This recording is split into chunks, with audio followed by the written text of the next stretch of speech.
باریکیوں سے روشنی کی طرف آپ کا رہبر نور علم میڈیا لائک اور سبسکرائب کیجیے۔ اعوذ باللہ من الشیطان الرجیم، بسم اللہ الرحمن الرحیم۔ قل من کان عدوا لجبریل فإنہ نزلہ علی قلبک بإذن اللہ مصدقا لما بین یدیہ وہدی وبشریٰ للمؤمنین۔ من کان عدوا للہ وملائکتہ ورسلہ وجبریل ومیکال فإن اللہ عدو للکافرین۔ قال اللہ تبارک وتعالی واتخذوا من مقام ابراہیم مصلی۔ صدق اللہ العظیم۔ قال النبی صلی اللہ علیہ وسلم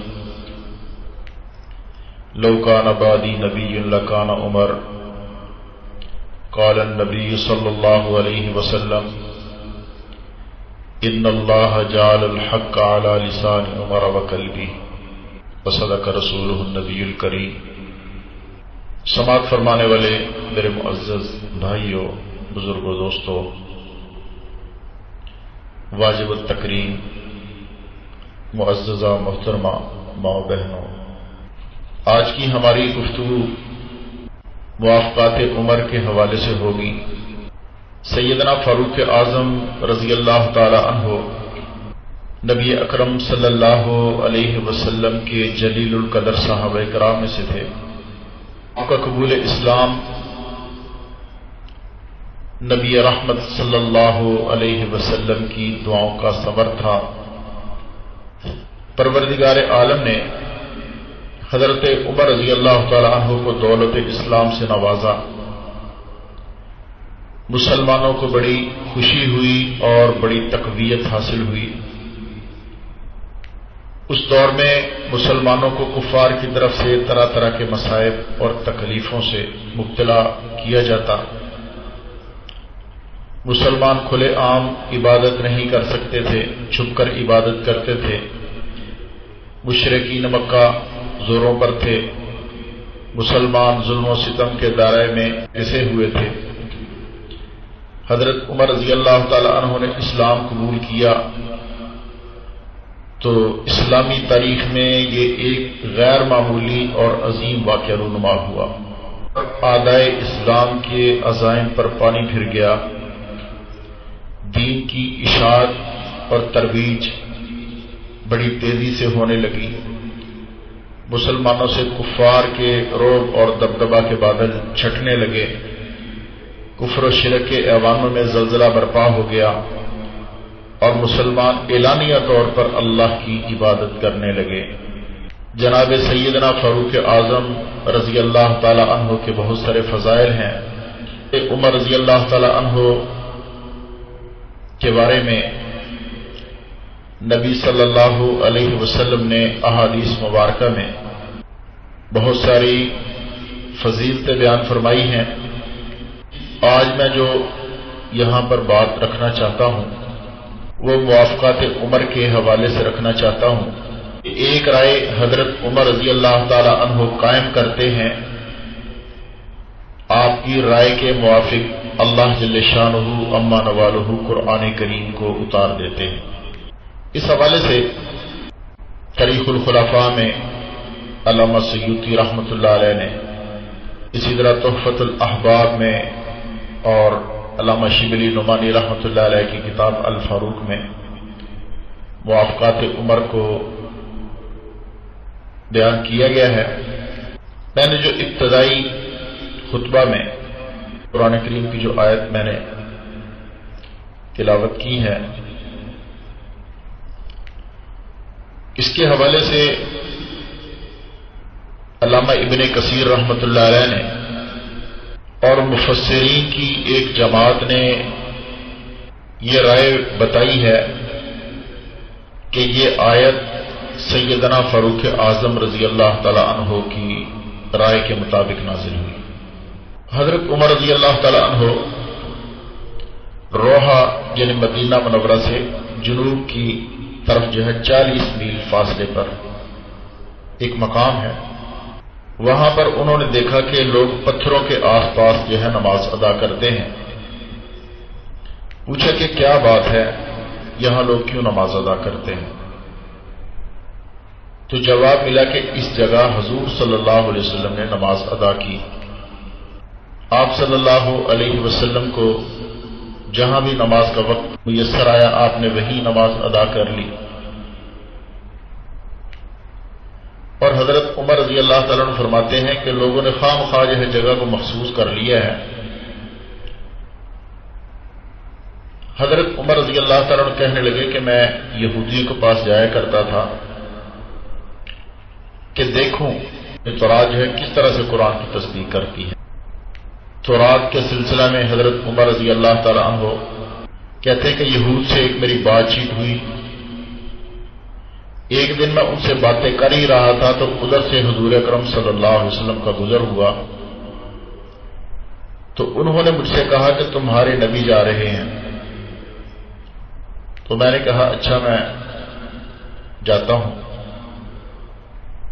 لیکن یہ بتاؤ کہ میں تمہیں اللہ وحدہ لا شریک لہ اور اس کی کتاب اپنے اندر موجود ہونے کو خیال رکھ کر قسم دیتا ہوں، پوچھتا ہوں کہ کیا تم جانتے ہو کہ حضرت محمد صلی اللہ علیہ وسلم اللہ کے رسول ہیں؟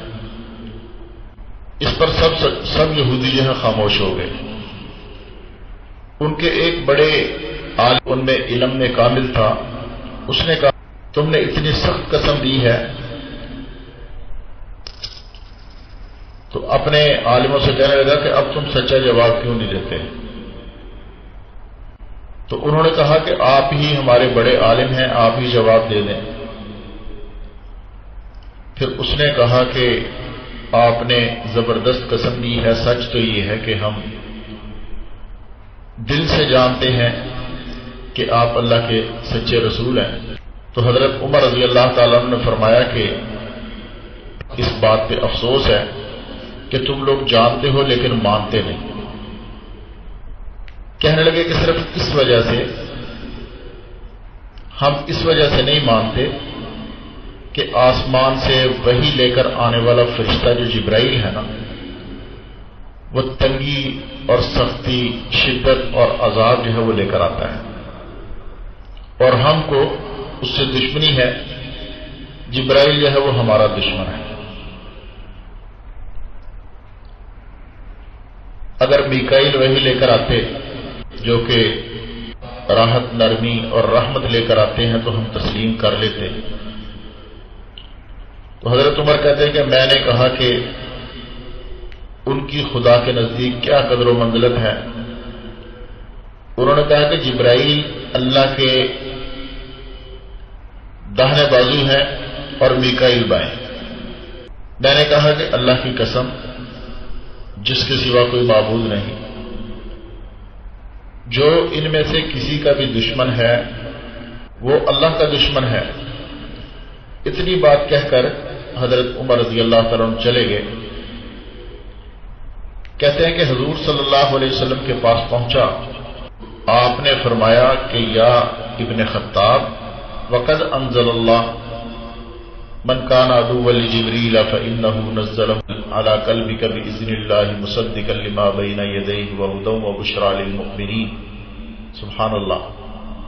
حضرت عمر رضی اللہ تعالی عنہ یہودیوں کو یہ کہہ کر آئے ہیں جو جبرائیل اور میکائیل کا دشمن ہے وہ اللہ کا دشمن ہے. ابھی یہ بات کہہ کر نبی صلی اللہ علیہ وسلم کی طرف چلتے ہیں، نبی صلی اللہ علیہ وسلم کے پاس پہنچتے ہیں. اللہ رب العزت نے اتنے ہی عرصے میں حضرت عمر کے یہ الفاظ جو ہیں نبی صلی اللہ علیہ وسلم پر وحی کی شکل میں نازل فرما دیے اور نبی صلی اللہ علیہ وسلم نے فرمایا کہ عمر یہ ابھی ابھی مجھے تازہ وحی نازل ہوئی ہے. اسی وقت تلاوت فرمایا اعوذ باللہ من الشیطان الرجیم کل من کان عدوا لجبریل فإنه نزله على قلبك بإذن الله مصدقا لما بين يديه وهدى وبشرى للمؤمنين من کان عدوا للہ وملائکته ورسله وجبریل ومیکال فإن اللہ عدوا للکافرین. فرمائے کہ فرما دیجئے کہ جو کوئی جبرائیل علیہ السلام کا دشمن ہے، اتارا ہے یہ کلام تیرے دل پر اللہ کے حکم سے کہ سچا بتانے والا اس کلام کو جو اس سے پہلے ہے وہ راہ دکھلاتا ہے اور خوشخبری سناتا ہے۔ ایمان والوں کو جو کوئی ہو، دشمن اللہ کا یا اس کے فرشتوں کا اور اس کے پیغمبروں کا یا جبرائیل اور میکائیل کا، تو وہ دشمن ہے اللہ کا۔ الفاظ حضرت عمر رضی اللہ تعالی عنہ نے کچھ لمحہ پہلے یہودیوں سے کہے کہ جو حضرت جبرائیل کا دشمن ہے وہ اللہ کا دشمن ہے۔ اب بین ہی یہی الفاظ اللہ رب العزت نے وحی بنا کر نبی صلی اللہ علیہ وسلم پہ نازل فرما دیے۔ تو یہ موافقات عمر میں سے ایک یہ آیت مبارکہ۔ ایک یہودی کی حضرت عمر رضی اللہ تعالیٰ عنہ سے ملاقات ہوئی تو یہودی نے کہا کہ جبرائیل یعنی نبی ذکر کرتے ہیں وہ ہمارا دشمن ہے۔ تو حضرت عمر نے کہا کہ جو کوئی اللہ اور اس کے فرشتوں کا دشمن ہے وہ تو اللہ کا دشمن ہے، اللہ ان کافروں کا دشمن ہے۔ یہ آیت جو ہے حضرت عمر کی زبان سے ادا ہونے لگی۔ دوسری آیت مبارکہ حضرت عمر رضی اللہ تعالی عنہ کی موافقت کے حوالے سے جو نازل ہوئی وہ یوں ہوا کہ نبی اکرم صلی اللہ علیہ وسلم اور حضرت عمر رضی اللہ تعالی عنہ طواف کر رہے ہیں بیت اللہ کا طواف کرتے کرتے مقام ابراہیم کے پاس پہنچے تو حضرت عمر رضی اللہ تعالیٰ عنہ عرض کرنے لگے، یا رسول اللہ صلی اللہ علیہ وسلم، جب میں مقام ابراہیم پر آتا ہوں حضرت ابراہیم علیہ السلام کے سجدوں کی یاد آ جاتی ہے، میرا دل چاہتا ہے کہ یہاں پر 2 رکعت نماز نفل ادا کی جائے۔ نبی اکرم صلی اللہ علیہ وسلم نے ارشاد فرمایا کہ عمر، دل تو میرا بھی چاہتا ہے، لیکن جب تک اللہ کی طرف سے حکم نہ آ جائے، وحی نہ آ جائے، اس وقت تک میں اس مقام کو اپنی جائے نماز نہیں بنا سکتا۔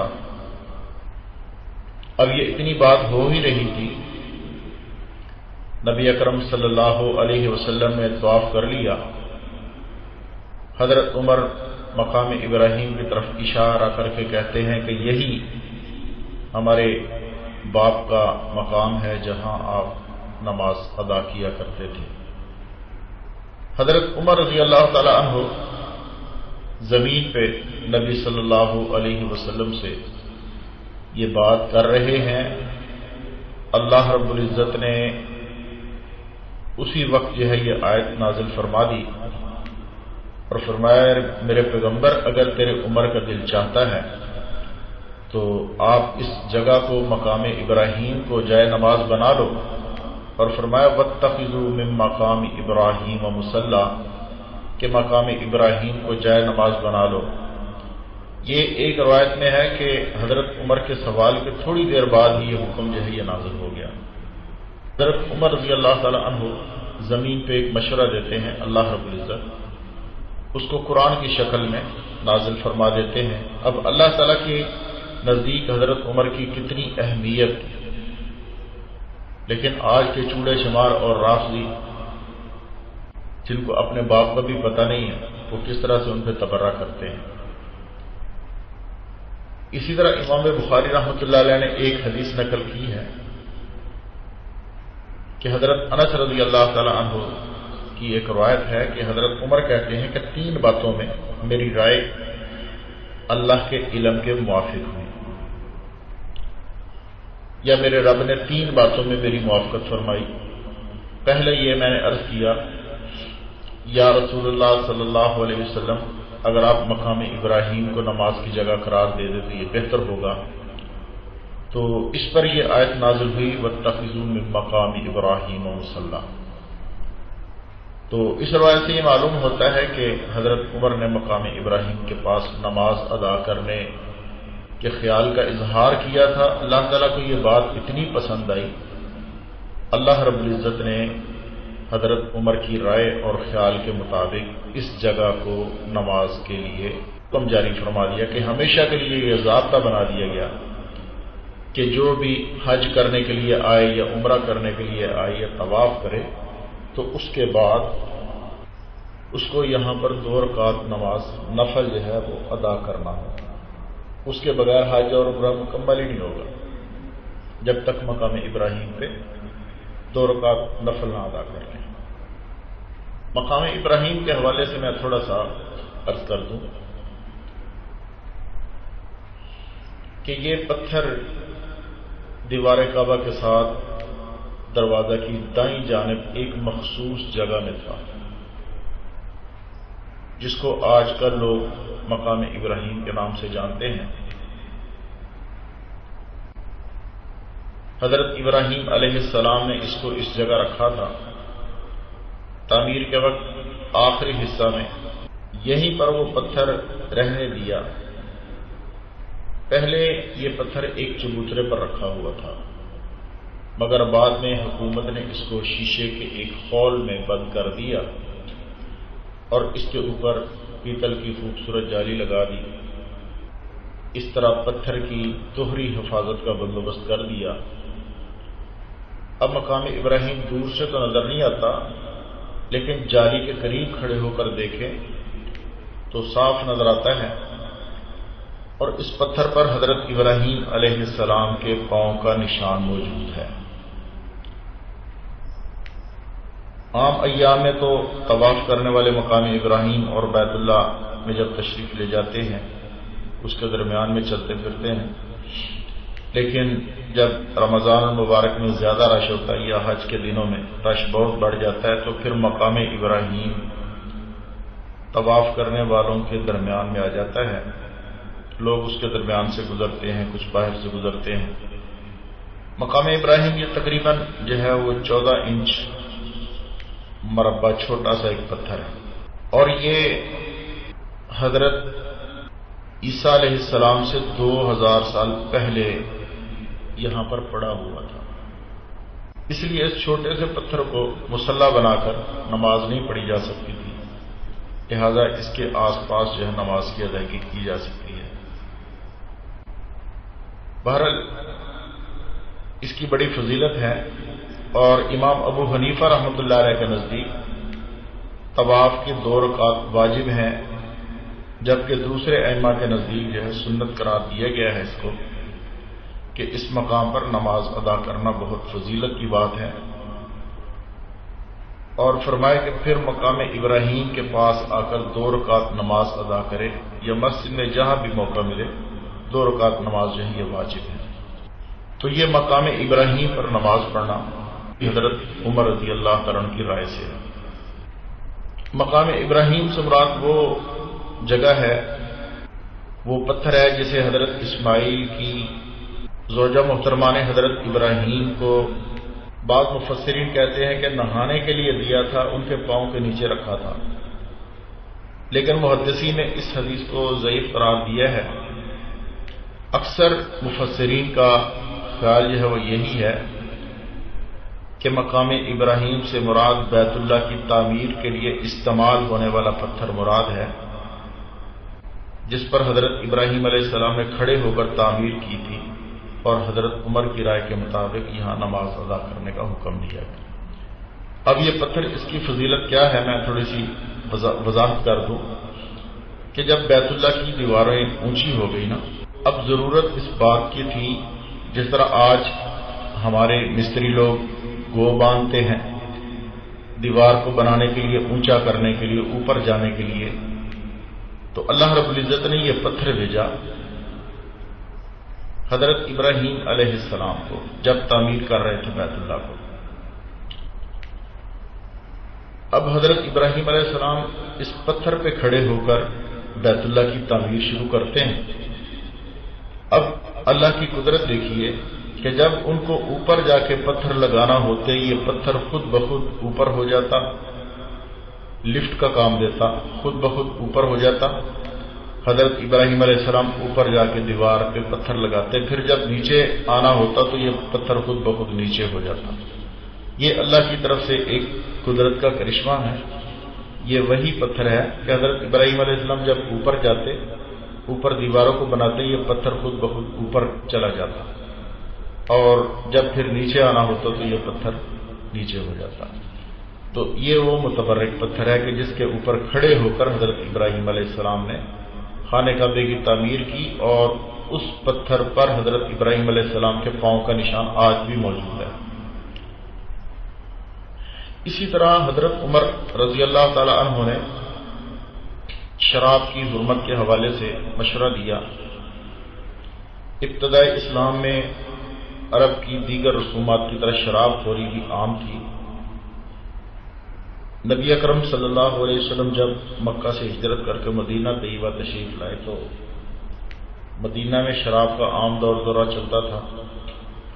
لوگوں کی نظر شراب کے صرف ظاہری منافع اور فوائد پر تھی، اس کے جو مفاسد اور خرابیاں تھیں ان کی طرف کوئی دھیان نہیں کرتا تھا. لیکن عادت اللہ یہ ہے کہ ہر قوم میں اللہ تعالیٰ کے کچھ صاحب بصیرت افراد ہوتے ہیں جو قبل از وقت جو ہے حرام ہونے والی چیز سے نفرت کرنا شروع کر دیتے ہیں. اب صحابہ کرام میں کچھ لوگ ایسے تھے کہ جو بعض تو وہ تھے جو شروع سے شراب پیتے ہی نہیں تھے، لیکن بعض ایسے تھے کہ جنہوں نے شراب سے نفرت شروع کر دی. یہی وجہ کہ بعض صحابہ شراب کی حلت کے زمانے میں بھی اس کے قریب نہیں جاتے تھے، اور خصوصاً حضرت عمر رضی اللہ تعالیٰ عنہ حرمت شراب کے حکم سے پہلے ہی جو ہے اس سے نفرت کرتے تھے. اس بارے میں حضرت عمر رضی اللہ تعالیٰ عنہ کو اس بات کا انتظار تھا کہ اسلام کی طرف سے کوئی واضح حکم جو ہے وہ نازل ہو جائے، اللہ رب العزت جو ہے کوئی واضح حکم نازل فرما دے تاکہ شراب جو ہے یہ حرام ہو جائے. تو اس حوالے سے علامہ ابن کثیر رحمۃ اللہ علیہ نے ایک واقعہ نقل کیا ہے کہ ابو میسرہ حضرت عمر رضی اللہ عنہ سے نقل کرتے ہیں کہ آپ نے فرمایا کہ جب شراب کی حرمت نازل ہوئی تو حضرت عمر نے کہا کہ اے اللہ ہمارے لیے شراب کے متعلق واضح حکم نازل فرما دیں. تو پھر سورۃ بقرہ کی آیت جو ہے یہ آیت مبارکہ نازل ہوئی جس میں اللہ رب العزت نے ارشاد فرمایا اعوذ باللہ من الشیطان الرجیم یسألونک عن الخمر والمیسر قل فیہما اسم کبیر ومنافع للناس واسمہما من نفعہما. سورۃ بقرہ کی آیت نمبر 219 ہے، دوسرا پارہ ہے. اللہ رب العزت فرماتے ہیں آپ سے شراب اور جوئے کے متعلق پوچھتے ہیں، کہہ دے ان دونوں میں بڑا گناہ ہے اور فائدہ بھی ہے لوگوں کے لیے، اور ان کا گناہ ان کے فائدے سے بڑا ہے. تو حضرت عمر رضی اللہ تعالیٰ عنہ کو بلایا گیا، انہیں یہ آیت پڑھ کر سنائی گئی، لیکن حضرت عمر رضی اللہ تعالیٰ عنہ نے اس کے باوجود یہی دعا کی کہ یا اللہ ہمارے لیے اس سے بھی واضح حکم جو ہے وہ نازل فرما. تو پھر سورۃ النساء کی یہ آیت جو ہے وہ نازل ہوئی. اللہ رب العزت نے قرآن پاک میں فرمایا یا ایھا الذین آمنوا لا تقربوا الصلاۃ وانتم سکارى، کہ اے ایمان والو جب تم نشے کی حالت میں ہو تو پھر نماز کے قریب بھی مت جاؤ. شراب کی حرمت پوری طرح سے نہیں ہوئی تھی، بلکہ یہ کہا کہ جب تم نشے کی حالت میں ہو اس وقت پھر نماز نہ پڑھا کرو. نماز کے وقت حضور صلی اللہ علیہ وسلم کی طرف سے منادی کرنے والا یہ اعلان کرتا تھا کہ کوئی نشے والا جو ہے نماز کے قریب بھی نہ آئے. پھر حضرت عمر رضی اللہ تعالیٰ عنہ کو بلا کر نبی صلی اللہ علیہ وسلم نے یہ آیت ان کے سامنے تلاوت کی. پھر بھی حضرت عمر رضی اللہ تعالیٰ عنہ یہی دعا کرتے رہے کہ یا اللہ شراب کے متعلق اس سے بھی جو ہے صاف حکم جو ہے وہ آپ نازل فرما دیں. تو اس پر جو ہے پھر اللہ رب العزت نے سورۃ مائدہ کی آیت جو ہے وہ نازل فرمائی جس میں اللہ رب العزت نے ارشاد فرمایا اعوذ باللہ من الشیطان الرجیم یا ایھا الذین آمنوا انما الخمر والمیسر والانصاب والازلام رجس من عمل الشیطان فاجتنبوہ لعلکم تفلحون۔ اب یہ آیت اتری جب حضرت عمر رضی اللہ تعالیٰ عنہ کو بلا کر یہ آیت سنائی گئی تو ان کے کانوں میں جب یہ الفاظ پڑے فَهَلْ أَنْتُمْ مُنْتَهُونَ، تو آپ کہہ اٹھے کہ ہم رک گئے۔ ایک اور روایت میں ہے کہ حضرت عمر نے یہ بھی فرمایا کہ شراب جو ہے یہ مال کو برباد اور عقل کو نقصان پہنچاتی ہے۔ اب شراب کا حکم جو ہے وہ تدریجی طور پہ آہستہ آہستہ نازل ہوا 3 سٹیپ میں۔ سورۃ بقرہ کی جو پہلی آیت میں نے تلاوت کی اس میں اللہ رب العزت نے یہ فرمایا کہ شراب اگرچہ حرام تو نہیں کی گئی تھی لیکن کہا کہ اس میں بعض مفاسد اور خرابیاں ہیں۔ شراب کی وجہ سے انسان جو بہت سارے گناہوں اور خرابیوں میں مبتلا ہوتا ہے، گویا کہ اس کے ترک کرنے کے لیے ایک قسم کا مشورہ دیا گیا۔ اور اس کے بعد پھر جو ہے دوسری آیت جو ہے وہ اللہ رب العزت نے نازل فرمائی، کیونکہ بہت سارے لوگ تو ایسے تھے کہ جو شروع سے شراب پیتے تھے، جب حرام ہی نہیں تھی تو پھر ان لوگوں کے لیے چھوڑنا ذرا تھوڑا سا مشکل تھا، بلکہ یہ مفاسد دینی کا سبب بننے کی وجہ سے اس کو سبب گناہ قرار دیا گیا۔ اور پھر آہستہ آہستہ شراب کو حرام کیا۔ اب اسی طرح ایک واقعہ ہوا، حضرت عبد الرحمن بن عوف رضی اللہ تعالی عنہ نے چند اپنے دوستوں کی دعوت کی، کھانے میں بلایا ان کو، حسب عادت سب نے شراب پی۔ تو اسی دوران جو ہے وہ نماز مغرب کا وقت آ گیا۔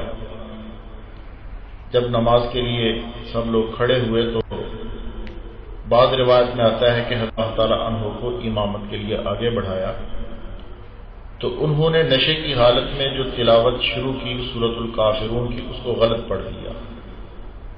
تو پھر اس پر جو ہے شراب کو روکنے کے لیے دوسرا قدم اٹھایا گیا اور اللہ تعالیٰ نے ارشاد فرمایا یا ایھا الذین آمنوا لا تقربوا الصلاۃ وانتم سکارى، کیا ایمان والو جب تم نشے کی حالت میں ہو تو پھر نماز کے قریب مت جایا کرو۔ تو اس میں خاص اوقات نماز کے لیے جو ہے شراب کو قطعی حرام قرار دے دیا گیا، لیکن پھر بھی باقی اوقات میں شراب جو تھی وہ پی جاتی تھی۔ بعض صحابہ کرام نے پہلی آیت کے نازل ہونے پر ہی شراب کو جو ہے مطلقاً ترک کر دیا، جو چیز انسان کو نماز سے روکے اس میں کوئی خیر نہیں ہے۔ تو جب نشہ کی حالت والی نماز کی ممانعت آئی تو بعض صحابہ نے پھر اس وقت جو ہے چھوڑ دیا کہ جو انسان کو نماز سے محروم کر دے، چونکہ اس کے علاوہ اوقات میں شراب کی بھی حرمت صاف طور پر نازل نہیں ہوئی تھی، اس لیے بعض حضرات جو تھے وہ شراب پی لیتے تھے۔ پھر اسی طرح یہ واقعہ پیش آیا کہ عتبان بن مالک نے چند صحابہ کی دعوت کی، جس میں حضرت سعد بن ابی وقاص رضی اللہ تعالیٰ عنہ بھی تھے۔ کھانے کے بعد حسب دستور جو ہے شراب کا دور چلا تو نشے کی حالت میں عرب کی عام دعوت کے مطابق جو ہے عام عادت کے مطابق شعر و شاعری بھی ہوتی رہی اور پھر آپس میں ایک دوسرے پر فخریہ قسم کے شعر پڑھنا شروع کر دیے۔ حضرت سعد بن ابی وقاص رضی اللہ تعالیٰ عنہ نے ایک قصیدہ پڑھا جس میں انصار مدینہ کی ہجو ہوئی اور ایک قوم کی مدح اور ثنا تھی۔ اس پر ایک انصاری نوجوان کو غصہ آیا تو اس نے جو ہے اونٹ کی ہڈی لے کر جو ہے وہ حضرت سعد کے سر پر دے ماری، جس سے ان کو شدید زخم ہو گیا۔ حضرت سعد رضی اللہ تعالیٰ عنہ حضور اقدس صلی اللہ علیہ وسلم کی خدمت میں حاضر ہوئے اور اس انصاری نوجوان کی شکایت کی۔ اس وقت حضرت صلی اللہ علیہ وسلم نے یہ دعا فرمائی کہ اے اللہ جو ہے شراب کے بارے میں کوئی واضح بیان اور قانون جو ہے ہمیں عطا فرما دے۔ تو پھر اس پر جو ہے پھر یہ سورۃ مائدہ کی آیت جو ہے اللہ رب العزت نے نازل فرمائی، جس میں پھر قطعی طور پر جو ہے شراب کو حرام قرار دے دیا گیا اور اللہ رب العزت نے ارشاد فرمایا یا ایھا الذین آمنوا انما الخمر والمیسر والانصاب والازلام رجس من عمل الشیطان فاجتنبوه لعلکم تفلحون انما يريد الشیطان ان یوقع بینکم العداوة والبغضاء فی الخمر والمیسر ویصدکم عن ذکر اللہ وعن الصلاۃ فہل انتم منتہون۔ اللہ تعالیٰ نے فرمایا کہ اے ایمان والو، بات یہی ہے، شراب اور جوا اور جوے کے تیر یہ سب گندی باتیں شیطان کا کام ہے، سو اس سے بالکل الگ الگ رہو تاکہ تم فلاح پاؤ۔ شیطان تو یہ چاہتا ہے شراب اور جوے کے ذریعے تمہارے آپس میں بغض و عداوت پیدا کر دے اور اللہ کی یاد سے اور نماز سے تم کو باز رکھے۔ سو کیا اب بھی باز آؤ گے؟ جب یہ آیت نازل ہوئی تو اس کے بعد پھر صحابہ نے بالکل شراب جو ہے اس کو پینا ترک کر دیا۔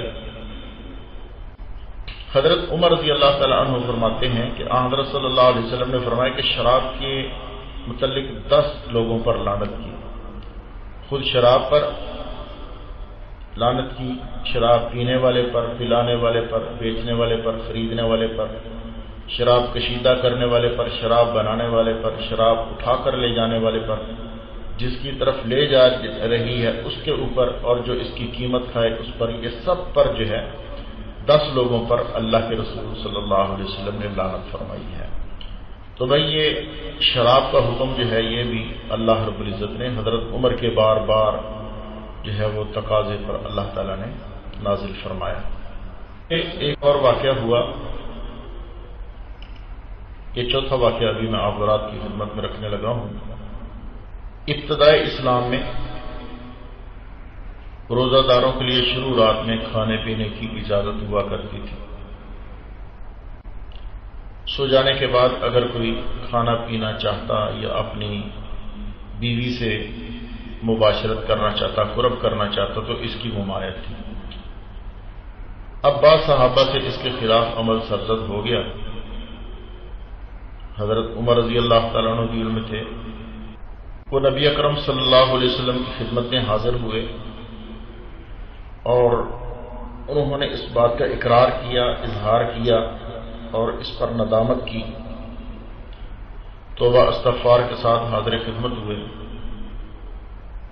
اللہ تعالیٰ کی طرف سے توبہ کا اعلان ہو گیا، تو اس کے بعد پھر اللہ رب العزت نے قرآن کریم کی آیت جو ہے نازل فرمائی، فرمایا اعوذ باللہ من الشیطان الرجیم احل لکم لیلۃ الصیام الرفث الی نسائکم ہن لباس لکم وانتم لباس لہن علم اللہ انکم کنتم تختارون انفسکم فتاب علیکم وعفا عنکم فالآن باشروہن وابتغوا ما کتب اللہ لکم۔ سورۃ بقرہ کی آیت ہے، آیت نمبر 187۔ اللہ تعالیٰ فرماتے ہیں کہ روزے کی راتوں میں اپنی بیویوں سے ملا تمہارے لیے حلال کیا گیا۔ اللہ اکبر، یعنی صحابہ کی غلطی بھی اللہ رب العزت جو ہے وہ دین بنا دیتے ہیں۔ اب حضرت عمر سے یا اور صحابہ سے غلطی ہوئی تو اللہ رب العزت نے اس کو دین بنا دیا، ٹھیک ہے۔ اور اللہ تعالیٰ نے قرآن پاک میں فرمایا کہ تمہاری بیویاں تمہارا لباس ہیں اور تم ان کا لباس ہو، کہ تم خیانت کرتے تھے اپنی جانوں سے، بس معاف کیا تم کو اور درگزر کی تم سے، بس اب تم ملو اپنی بیویوں سے اور تلاش کرو اس کو جو لکھ دیا اللہ نے تمہارے لیے۔ سبحان اللہ۔ پھر کیا ہوا کہ اللہ رب العزت نے یہ حکم بدل کر یوں کیا، صبح تک جو ہے آدمی اذان سے پہلے پہلے، مغرب کے بعد سے لے کے صبح فجر تک جو ہے آدمی کھانا پینا کر سکتا تھا، اپنی بیویوں سے پھر مل سکتا تھا۔ اللہ تعالیٰ نے یہ پھر سہولت فرما دی۔ طرح ایک اور جو ہے واقعات ہے حضرت قیس بن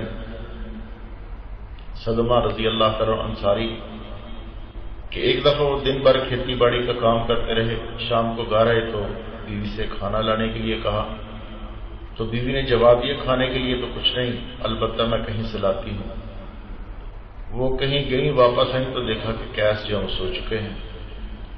بڑا افسوس ہوا، یہ رات کے بعد جو ہے پھر اگلا دن پھر شام تک جو ہے بھوکے کیسے گزاریں گے۔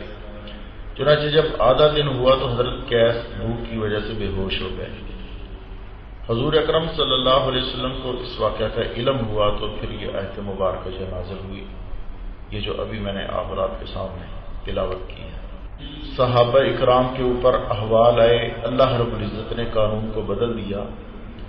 تو علامہ علوسی رحمۃ اللہ علیہ اور علامہ ابن کثیر رحمۃ اللہ علیہ اور دوسرے بعض مفسرین فرماتے ہیں کہ مختلف اسناد کے ساتھ جو ہے حضرت عمر کو اس آیت کا سبب نزول قرار دیا، اور علامہ سیوطی رحمۃ اللہ علیہ بھی اس آیت میں حضرت عمر کی خصوصیات اور موافقات میں اس کو جو ہے شامل کرتے ہیں کہ ابتدائی اسلام میں رمضان کی راتوں میں بیوی سے قربت منع تھی، حضرت عمر نے اس بارے میں کچھ عرض کیا تو اس کے بعد پھر یہ آیت جو ہے نازل ہوئی۔ ایک اور واقعہ آتا ہے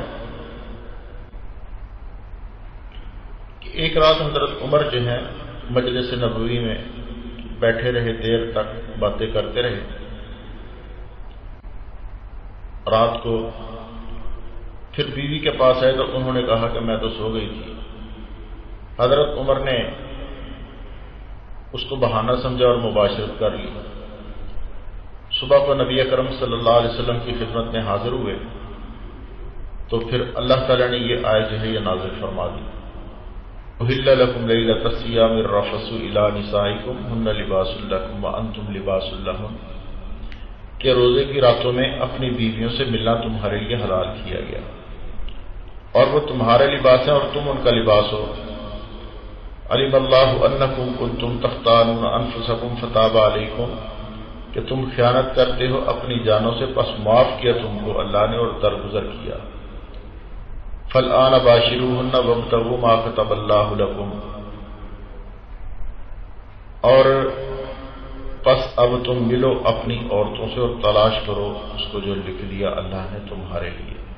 تو یہ چوتھی آیت مبارکہ حضرت عمر رضی اللہ تعالیٰ موافقات میں علماء حضرات جو ہیں اس کو شامل کرتے ہیں، شمار فرماتے ہیں۔ اسی طرح ایک اور واقعہ ہوا، مدینہ منورہ میں ایک واقعہ پیش آ گیا کہ ایک بشر نامی منافق جو اپنے آپ کو مسلمان سمجھتا تھا لیکن حقیقت میں وہ منافق تھا، ایک دفعہ اس کا ایک یہودی سے جھگڑا ہو گیا، بشر کا یہودی سے جھگڑا ہو گیا تو بشر جو ہے وہ کہنے لگا کہ اس یہودی کو کہ ہم اپنے اس جھگڑے کا فیصلہ جو ہے وہ تمہارے کعب بن اشرف سے کرواتے ہیں۔ کعب بن اشرف جو تھا وہ یہودیوں کا سردار تھا، بدر کی لڑائی میں جو ہے کفار کی ناکامی کے بعد وہ مکہ میں آ گیا تھا، اشعار پڑھ پڑھ کر خود بھی روتا تھا اور دوسروں کو بھی رلاتا تھا اور کفار کو مسلمانوں کے خلاف جنگ کے لیے آمادہ کرتا تھا۔ بہرحال یہودی نے منافق سے کہا کہ تمہارے نبی حضرت محمد صلی اللہ علیہ وسلم سے فیصلہ کرواتے ہیں، بشر کو چھوڑو۔ لیکن وہ بشر نامی منافق جو تھا وہ حضور صلی اللہ علیہ وسلم سے فیصلہ کروانے کے لیے تیار نہیں ہو رہا تھا، وہ سمجھ رہا تھا کہ میں جھوٹا ہوں اور فیصلہ میرے خلاف ہوگا۔ آخر کار جو ہے ان دونوں میں بات چیت جو ہے وہ یہ طے پائی کہ چلو ٹھیک ہے محمد صلی اللہ علیہ وسلم سے فیصلہ کرواتے ہیں۔ اب چونکہ غلطی جو تھی وہ منافق کی تھی، وہ غلط راستے پر تھا، ناحق تھا، تو نبی اکرم صلی اللہ علیہ وسلم نے جب بات سنی اس یہودی کی بھی اس منافق کی بھی تو نبی صلی اللہ علیہ وسلم نے تحقیق کے بعد فیصلہ جو ہے وہ یہودی کے حق میں کر دیا۔ اب بشر منافق کو جو ہے یہ بات ناگوار گزری اور حضور صلی اللہ علیہ وسلم کے فیصلے پر وہ راضی نہ ہوا، وہ یہ چاہتا تھا کہ فیصلہ جو ہے میرے حق میں کریں۔ اب جب فیصلہ اس کے حق میں نہ ہوا تو اس منافق نے ایک نئی راہ نکالی، اس نے کہا کہ چلو ایسا کرتے ہیں کہ اپنے فیصلے کو عمر بن خطاب کے پاس لے جاتے ہیں۔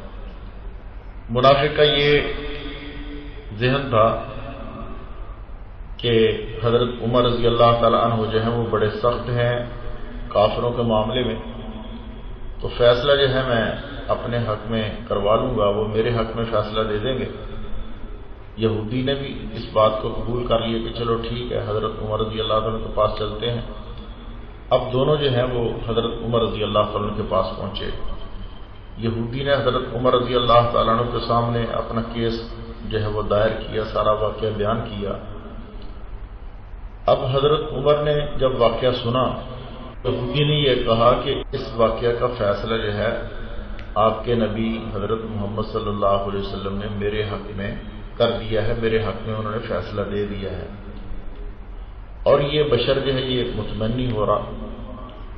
حضرت عمر رضی اللہ تعالیٰ عنہ نے اس بشر سے پوچھا کہ کیوں بھائی تم اس فیصلے پر راضی نہیں ہو رہے؟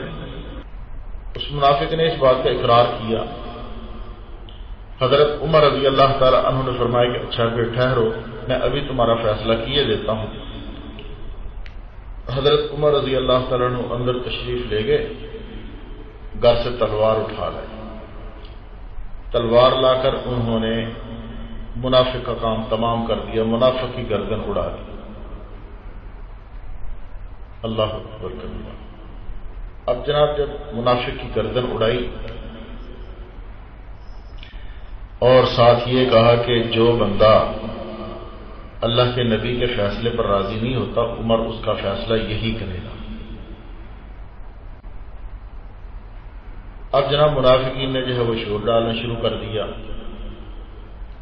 اس کے ورثاء نے حضرت عمر رضی اللہ تعالیٰ عنہ کے خلاف دعویٰ دائر کر دیا کہ دیکھو جی وہ جی مومن کو مار دیا، مومن کو مار دیا، مسلمان کو مار دیا، ایک مسلمان کو قتل کر دیا۔ منافق جو ہے بڑے دل ملانے لگے اور بڑے جو ہے وہ چیخنے چلانے لگے۔ اس پر اللہ رب العزت نے یہ آیت مبارکہ جو ہے نازل فرمائی۔ اللہ رب العزت نے ارشاد فرمایا، اللہ اکبر کبیرہ، فرمایا اعوذ باللہ من الشیطان الرجیم فلا وربک لا یؤمنون حتی یحکموک فیما شجر بینہم ثم لا یجدوا فی انفسہم حرجا مما قضیت ویسلموا تسلیما۔ سورۃ النساء کی آیت نمبر 65 ہے۔ اللہ تعالیٰ نے فرمایا کہ قسم ہے تیرے رب کی کہ یہ ایماندار نہیں ہو سکتے جب تک کہ اپنے تمام آپس کے اختلافات میں آپ کو حاکم نہ مان لیں۔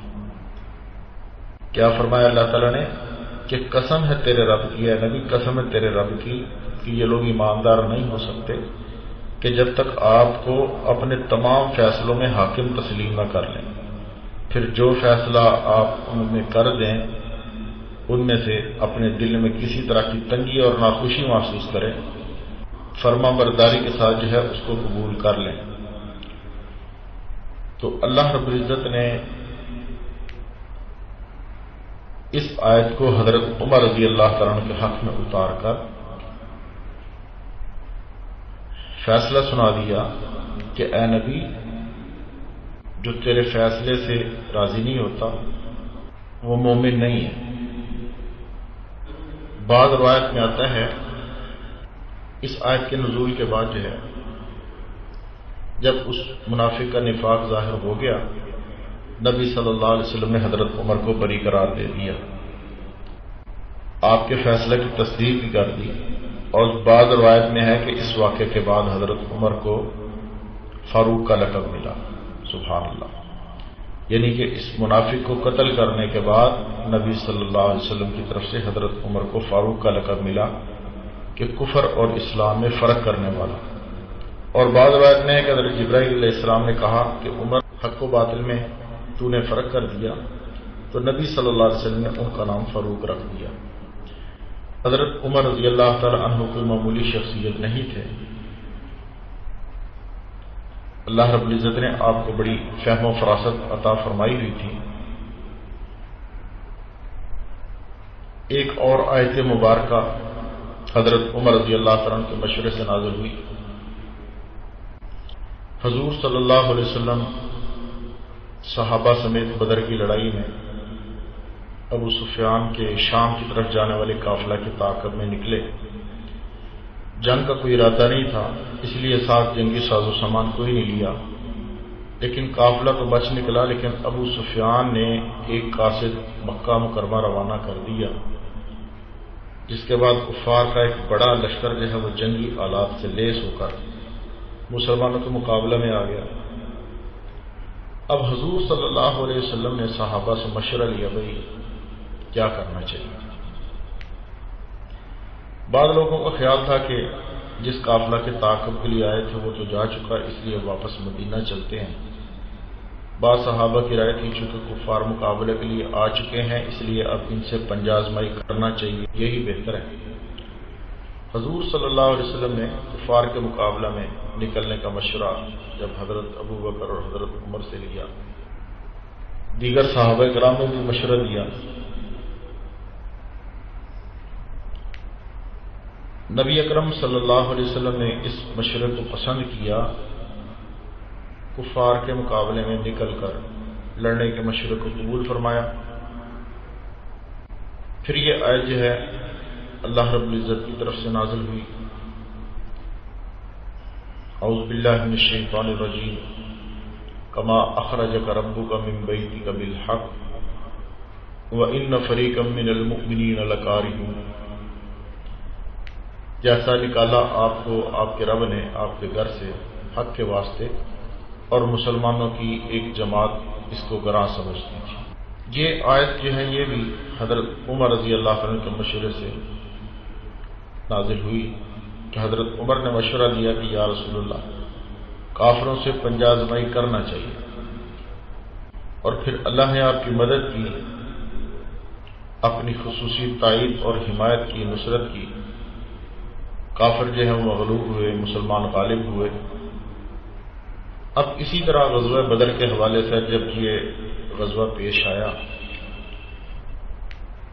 اس غزوہ کے پیش آنے کے بعد جو جنگی قیدی تھے ان کے حوالے سے نبی صلی اللہ علیہ وسلم نے صحابہ سے مختلف مشورے لیے۔ کسی نے کہا کہ یا رسول اللہ صلی اللہ علیہ وسلم ان کو قتل کرنا چاہیے، کسی نے کہا کہ ان کو جزیہ لے کے چھوڑ دیں، کسی نے کہا کہ ان کو جو ہے اپنے بچوں کی تعلیم کے لیے رکھ لیں۔ اس طرح مختلف مشورے جو ہے وہ سامنے آئے، لیکن حضرت عمر رضی اللہ تعالی عنہ نے مشورہ دیا کہ یا رسول اللہ صلی اللہ علیہ وسلم، یہ جو جنگی قیدی آئے ہیں ان کو چھوڑنا نہیں چاہیے، بلکہ ان کے خون سے دھرتی کو رنگین ہونا چاہیے، ان کو قتل کرنا چاہیے۔ حضرت ابو بکر سے پوچھا، حضرت ابو بکر نے یہ مشورہ دیا کہ ان کو جو ہے چھوڑ دیں، ان کے ساتھ نرمی کا معاملہ کریں گے، ان کو ہم اپنے ساتھ لے جاتے ہیں، جا کے یہ ہمارے بچوں کو تعلیم دیں۔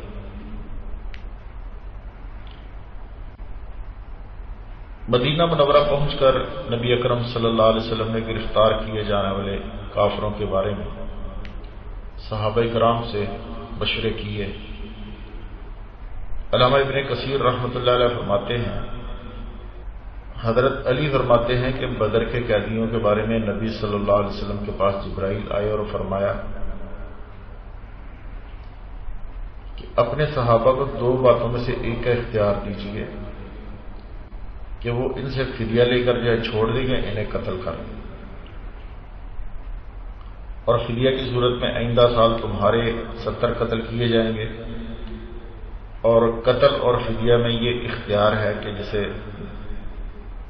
معراج میں حضور صلی اللہ علیہ وسلم کو دودھ اور شراب میں اختیار دیا گیا تو آپ نے جو دودھ کو پسند کیا۔ تو جبرائیل علیہ السلام نے کہا کہ آپ نے جو ہے وہ فطرت کو اختیار کیا، اگر آپ شراب کو اختیار کرتے تو آپ کی امت جو ہے وہ بہک جاتی ہے۔ بہرحال قیدیوں کے حوالے سے رائے طلب کی گئی۔ حضرت ابو بکر رضی اللہ تعالیٰ عنہ نے کہا کہ یا رسول اللہ صلی اللہ علیہ وسلم، ان سے فدیہ لے کر ان کو چھوڑ دیا جائے، ممکن ہے یہ خود اسلام کی طرف راغب ہو جائیں، یا ان کی اولاد میں سے کچھ لوگ جو ہیں اسلام کے داعی بن جائیں۔ اور جو فدیہ ہمیں ملے گا اس سے ہم جو ہے جنگی ساز و سامان خرید لیں گے جو آئندہ کے لیے ہمیں جو ہے جنگ میں کام آئے گا، اور جو اس سال آئندہ قتل ہوں گے وہ شہادت کا مرتبہ پائیں گے۔ حضرت ابو بکر کی رائے بہت سارے صحابہ نے پسند کی اور اس کی حمایت کی۔ اب ان میں سے کچھ وہ بھی لوگ تھے کہ جن کے پیش نظر مالی منفعت تھی، جبکہ حضرت عمر رضی اللہ تعالیٰ عنہ کھڑے ہوئے اور وہ کہنے لگے کہ یا رسول اللہ صلی اللہ علیہ وسلم ان کی گردنیں اڑا دی جائیں۔ اب حضرت عمر رضی اللہ تعالیٰ عنہ نے جب یہ مشورہ دیا تو نبی صلی اللہ علیہ وسلم نے اس طرف سے منہ پھیر لیا، حضرت عمر کے مشورے کی طرف سے منہ پھیر لیا۔ حضرت عمر کی یہ رائے تھی کہ کفار اور مشرکین کے امام اور سردار ان کو قتل کر دیا جائے تو اسلام کا رعب اور دبدبہ جو ہے وہ کافروں کے دل پر بیٹھ جائے گا، کفر و شرک کے ایوانوں میں لرزہ طاری ہو جائے گا، زور ٹوٹ جائے گا۔ آئندہ کے لیے جو ہے وہ مخالفین اسلام جو ہیں دین حق کے خلاف کوئی سازش نہ کر سکیں گے، دین حق کے خلاف مقابلے میں نہ آئیں گے۔ حضرت عمر کی اس رائے سے اتفاق کرنے والے ایک صحابی حضرت سعد بن معاذ تھے، لیکن حضور صلی اللہ علیہ وسلم نے اپنی شان رحمت اور رحم دلی اور نرم دلی کے پیش نظر حضرت ابو بکر کی رائے کو پسند کیا۔ حضرت عبداللہ بن مسعود رضی اللہ عنہ فرماتے ہیں کہ حضور صلی اللہ علیہ وسلم نے حضرت عمر کی رائے سن کر فرمایا، اے عمر، تیری شان حضرت نوح اور حضرت موسیٰ علیہ السلام جیسی ہے کہ جنہوں نے اپنی اپنی قوم کے سرکشوں کے لیے بد دعا کی تھی۔ اور حضرت ابو بکر سے کہا کہ اے ابو بکر، تیری شان ہے ابراہیم جیسی ہے کہ جنہوں نے عرض کیا کہ اے میرے اللہ، میری پیروی کرنے والے تو میرے ہیں اور جو میرے مخالف ہیں وہ بھی تیری معافی اور بخشش کے محتاج ہیں۔ چنانچہ نبی صلی اللہ علیہ وسلم نے حضرت ابو بکر کی رائے کو پسند کیا، فدیہ لے کر جو ہے ان کو چھوڑنے کا حکم دے دیا۔ اب اللہ تعالیٰ کی طرف سے حضرت عمر رضی اللہ تعالیٰ عنہ کی رائے کو پسند کیا گیا، اس کے پیش نظر مالی منفعت کی ان کو تریدون عرض الحیات الدنیا فرمایا، اور تنبیہ کی کہ یوں شان فروخی کی بارگاہ عزتی سے ان کی شان کا اعلان کر دیا گیا۔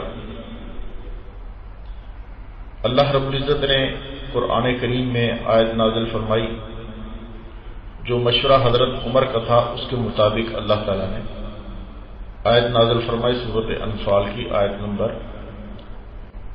68 ہے، 68۔ اللہ رب العزت فرماتے ہیں اعوذ باللہ من الشیطان الرجیم، ما کان لنبی ان یکون له اسرى حتى یسخن فی الارض تریدون عرض الدنیا واللہ یرید الآخرہ واللہ عزیز حکیم لولا کتاب من اللہ ما سبق لمسکم فیما اخذتم عذاب عظیم۔ قرآن کریم میں اللہ رب العزت نے فرمایا کہ کسی نبی کے لیے یہ لائق نہیں ہے کہ اس کے پاس قیدی آئیں یہاں تک کہ ان کو قتل کرے زمین میں خوب اور ان کا خون بہائے۔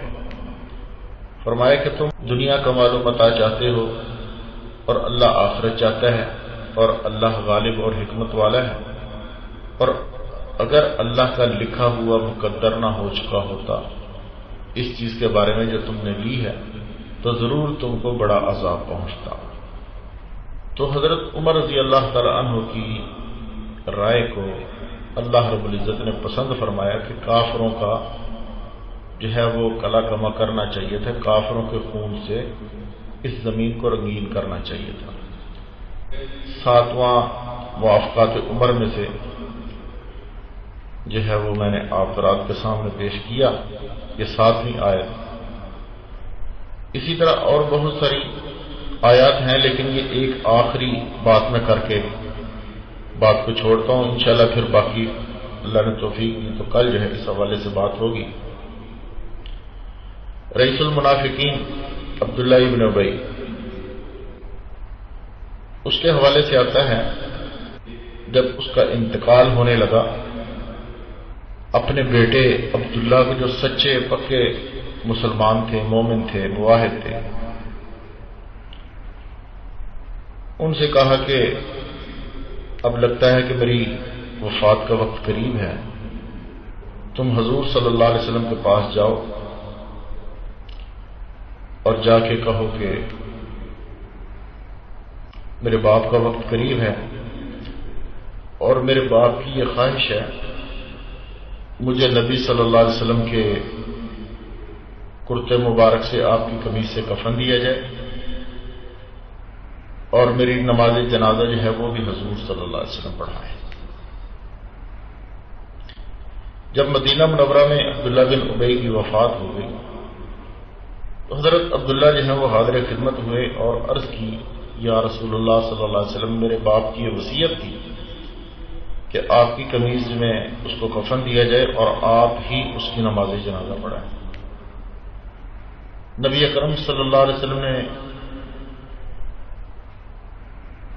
کہا کہ ٹھیک ہے۔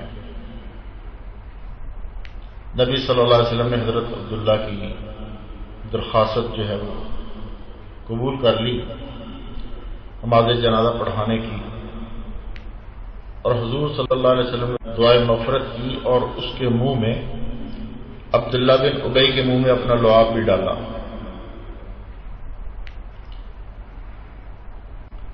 اب مدینہ میں اعلان ہو گیا کہ نبی صلی اللہ علیہ وسلم عبداللہ بن ابی کی نماز جنازہ پڑھانے کے لیے تشریف لا رہے ہیں۔ اب مدینہ کی آبادی جو ہے وہ کھچ کھچ کر آنے لگی کہ یہ کیسے ہو سکتا ہے کہ نبی صلی اللہ علیہ وسلم اپنے سب سے بڑے بدخواہ کی نماز جنازہ پڑھانے کے لیے تشریف لائیں۔ ساری مدینہ کی آبادی یہ دیکھنے کے لیے آئی۔ ابھی بعض روایت میں آتا ہے کہ نماز جنازہ کے لیے کھڑے ہوئے تھے، بعض کہتے ہیں کہ نماز جنازہ ہو چکی، لیکن اکثر روایت میں یہی آتا ہے کہ نبی اکرم صلی اللہ علیہ وسلم عبداللہ ابن ابی کی نماز جنازہ پڑھانے کے لیے کھڑے ہوئے تھے، تو حضرت عمر رضی اللہ تعالی عنہ نے نبی اکرم صلی اللہ علیہ وسلم کا کپڑا مبارک پکڑا اور عرض کی، یا رسول اللہ صلی اللہ علیہ وسلم، یہ وہ شخص ہے کہ جس نے فلاں فلاں موقع پہ یہ ہمارے ساتھ کیا، یہ منافق ہے، آپ اس کی نماز جنازہ پڑھائیں گے؟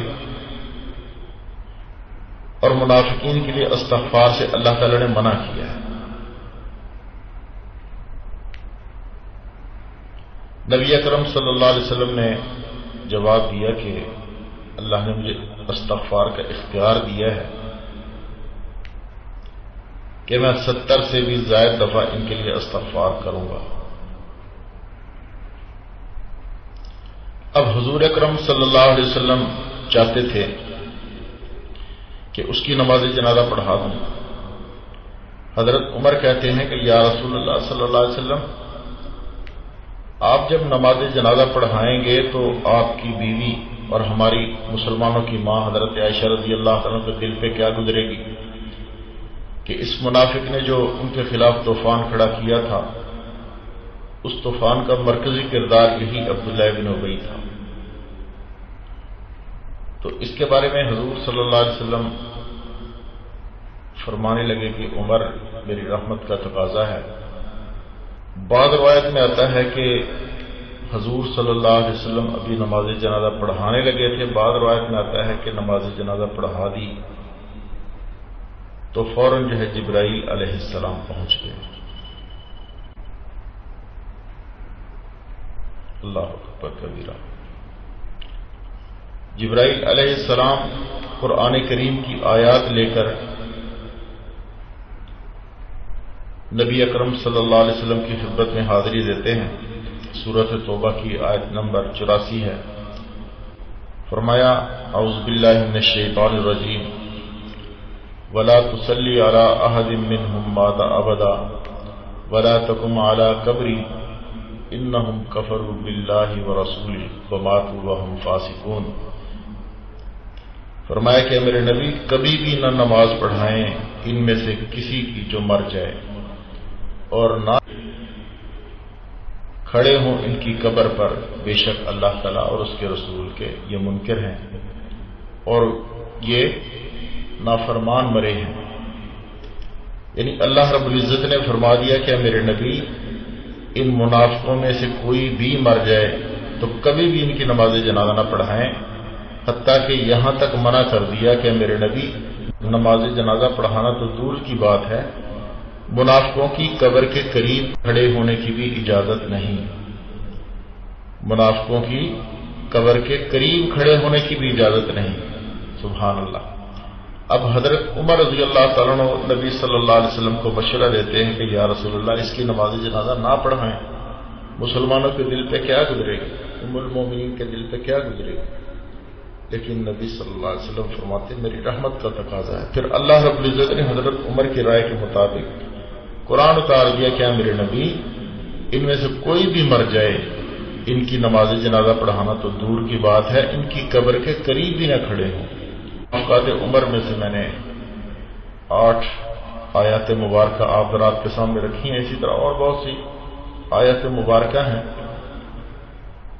انشاءاللہ اس حوالے سے بھی گفتگو کی جائے گی۔ اگر میں تفصیل سے بیان کرتا پھر تو شاید 1-2 ہی بیان کر پاتا، لیکن مختصر میں نے کوشش کی ہے کہ آپ حضرات کے سامنے جو موافقات عمر ہیں وہ بیان کیے جائیں۔ اللہ رب العزت ہمیں اس بات کی توفیق عطا فرمائے کہ ہم صحابہ کے پکے سچے غلام بنیں اور صحابہ کے نقش قدم پر چلنے والے بنیں۔ سبحان ربک رب العزت عما یصفون وسلام علی المرسلین الحمد للہ رب العالمین۔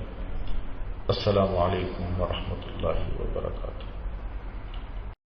باریکیوں سے روشنی کی طرف آپ کا رہبر نور علم میڈیا، لائک اور سبسکرائب کیجیے۔